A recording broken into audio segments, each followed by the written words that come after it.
Merci.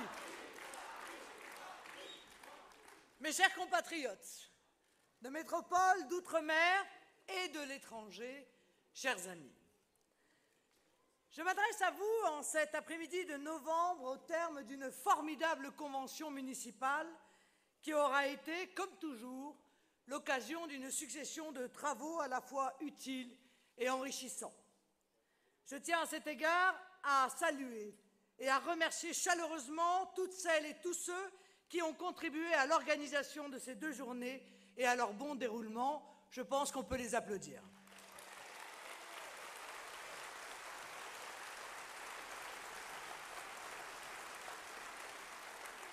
Les défis qui nous attendent sont immenses. Aujourd'hui, je l'affirme car je le vois, nous sommes prêts pour la bataille des municipales.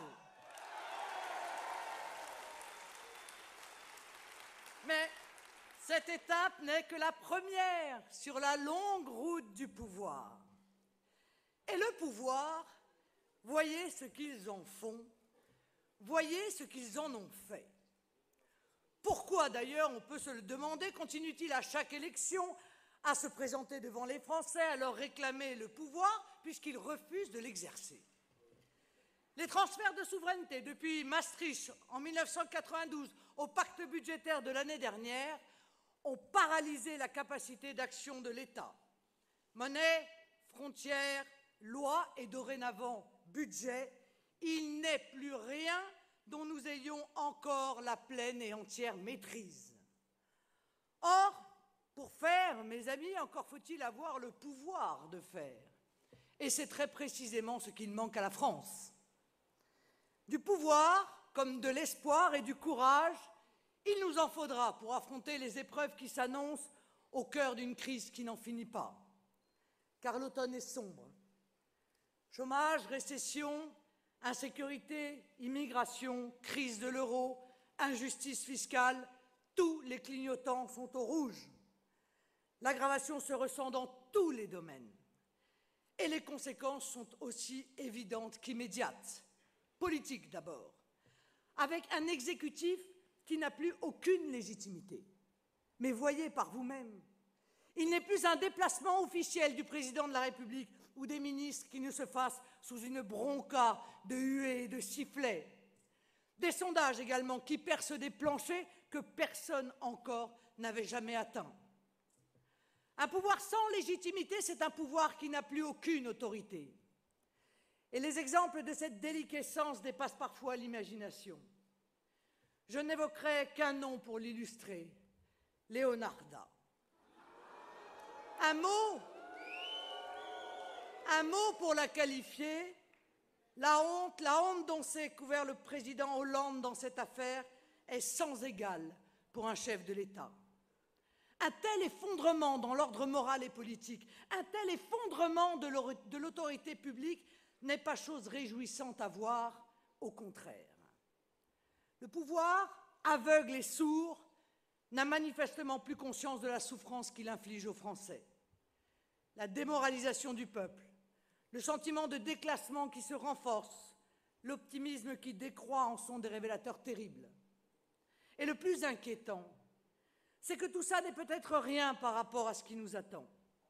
Si l'automne est très sombre, l'hiver s'annonce plus rude encore, sans perspective réelle de printemps. Sur quelle base le pouvoir compte-t-il tenir s'il refuse obstinément de redonner la parole au peuple? La force des institutions de la Ve République ne le protégera pas éternellement. 18 mois après son commencement, nous avons le sentiment terrible que le quinquennat de François Hollande est déjà perdu. Après la vacuité qui caractérisa le mandat de Nicolas Sarkozy, va-t-il encore falloir redoubler de patience? Nous ne pouvons pas attendre indéfiniment avant d'agir. Et je veux aujourd'hui vous donner les clés de la solution. Je le fais dans la perspective des scrutins à venir, que nous devons préparer et dont nous devons dès à présent mesurer la signification. Ils sont importants, en particulier les municipales. Et je veux vous motiver plus encore en vous décrivant la portée qu'ils vont avoir. Car je ne me résous pas au désespoir. La situation s'annonce toujours plus mal, mais tout peut encore se redresser pour peu que l'on agisse. Mes chers compatriotes, je fais mienne la devise du maréchal Lyautey, grand homme de guerre, militaire éminemment respecté, dont nous fêtons aujourd'hui, hasard du calendrier, le 159e anniversaire de la naissance. La joie de l'âme est dans l'action.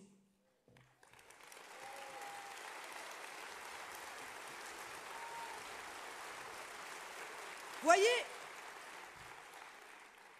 mes chers amis, le spectacle de ce pouvoir qui, ne comprenant pas le peuple, le méprise, le fuit, le craint.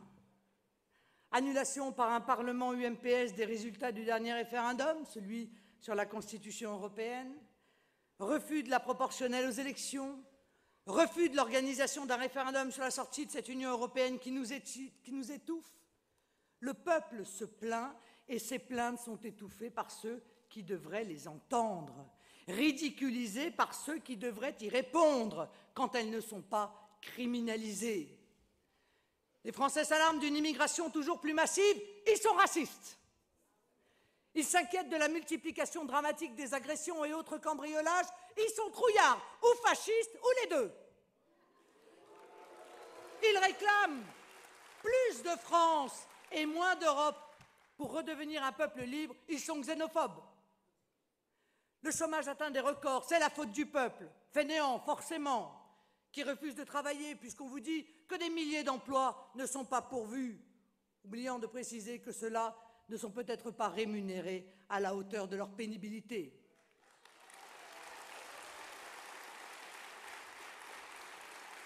Ils ne vous comprennent pas.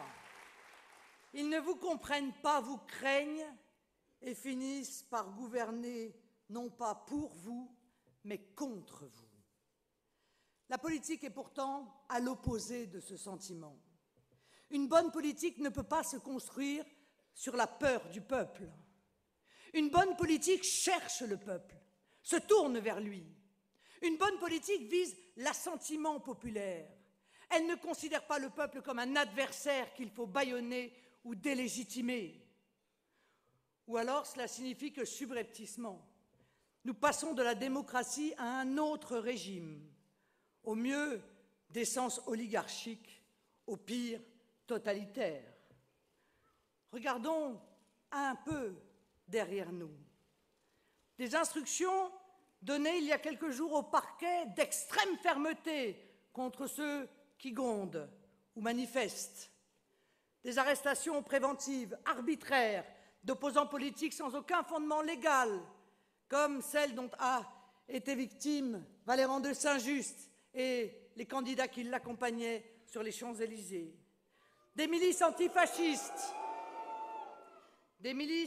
antifascistes, entre guillemets, qui détruisent des permanences d'opposants, comme à Brest, ou commettent des violences sous l'œil impavide d'une police sommée de ne pas intervenir. Et encore ce matin, ces mêmes milices qui investissent des églises en brutalisant les fidèles pendant la messe, sans susciter l'indignation des belles âmes.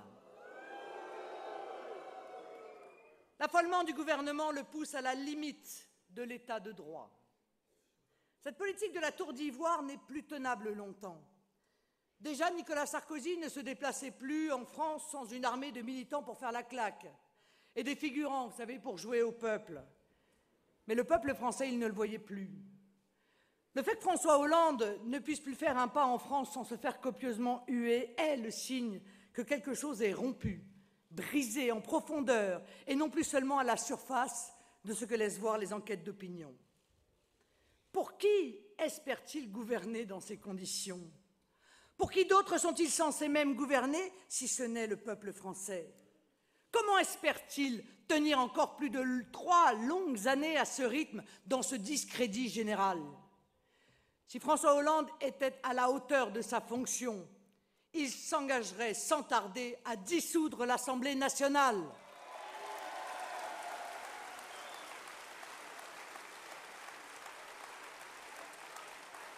Si François Hollande respectait l'esprit de notre Constitution, il userait de son article 12 et reviendrait au peuple via des élections législatives anticipées. Quand il n'y a plus de cap, quand il n'y a plus suffisamment de légitimité, quand il n'est plus possible d'avancer, quand l'ensemble des Français ont le sentiment d'un épais brouillard sur la politique de la France, quand le gouvernement se met à combattre le peuple, seul un retour aux urnes, seul un retour au peuple permet de sortir de la crise par le haut.